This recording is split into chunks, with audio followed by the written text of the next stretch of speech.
Welcome to subramani.com. Yesterday, when I was speaking to a friend, I realized that she was financially helping her parents, right? Hence, this topic of how would you help your parents financially?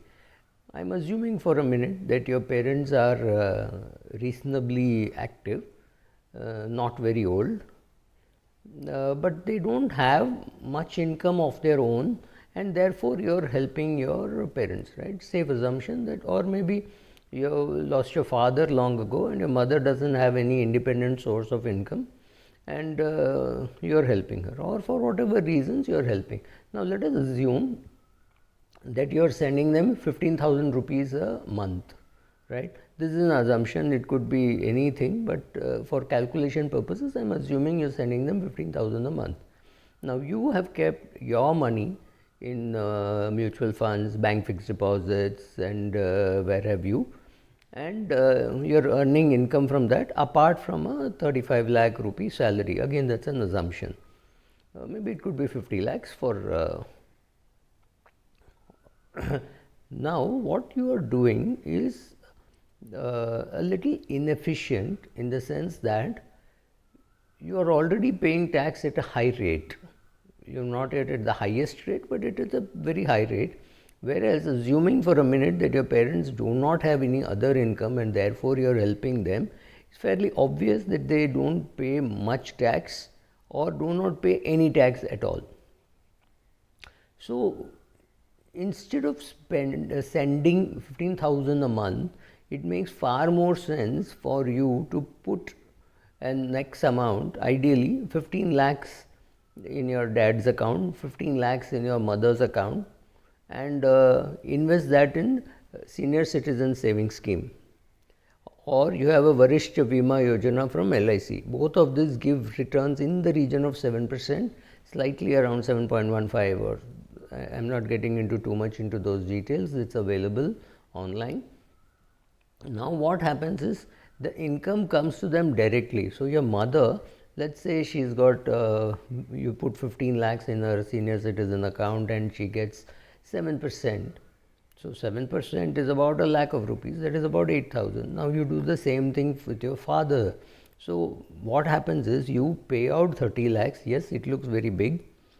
However, the fact is the income is going into their hands directly. So, they are saving, you are saving that 30%. Now, once upon a time you could have got dividends and said, okay, dividends are tax free, at least they were tax free in your hands.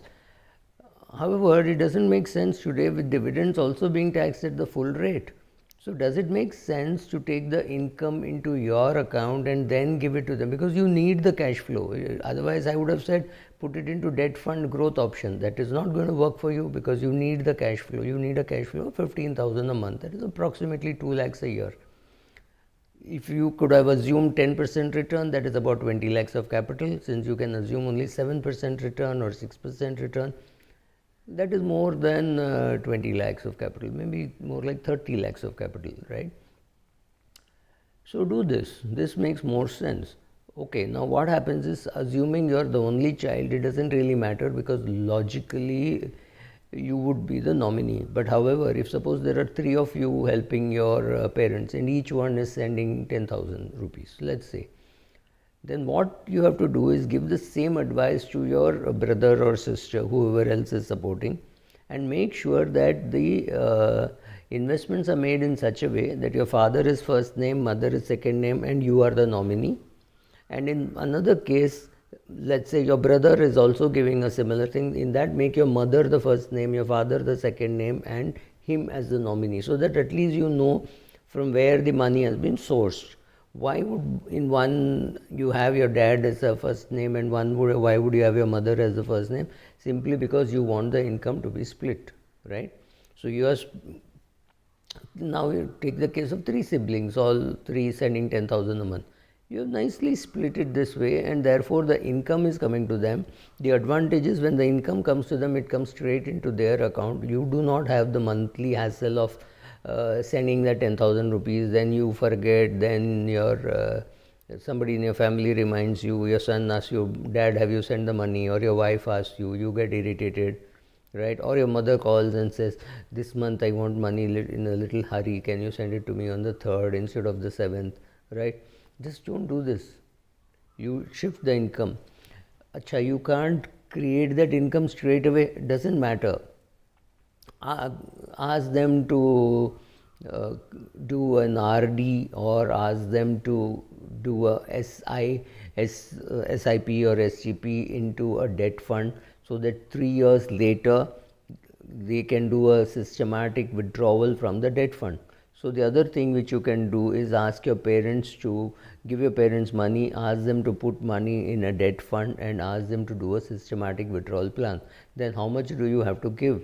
You have to give only 3 years money, because if 3 years money is lying there, I'm sure it will last for 3.5 years. So you do a systematic investment into a debt fund. 3 years later you will have the corpus, take that, put it in your parents' account, and let them do a systematic withdrawal. You will of course have to redeem and reinvest, but it is okay, because 3 years later you will be paying short term, you will be paying long term capital gains. You would have got out of the short term requirement. So you've at least transferred the principal there. So the principle is very simple. Transfer the principal and transfer the income to your parents, rather than creating the income in your hand and paying tax. Make sure that the nominee is made in such a way that the person who has given the amount is put as the nominee, or his wife as the nominee, so that you know who has given that amount.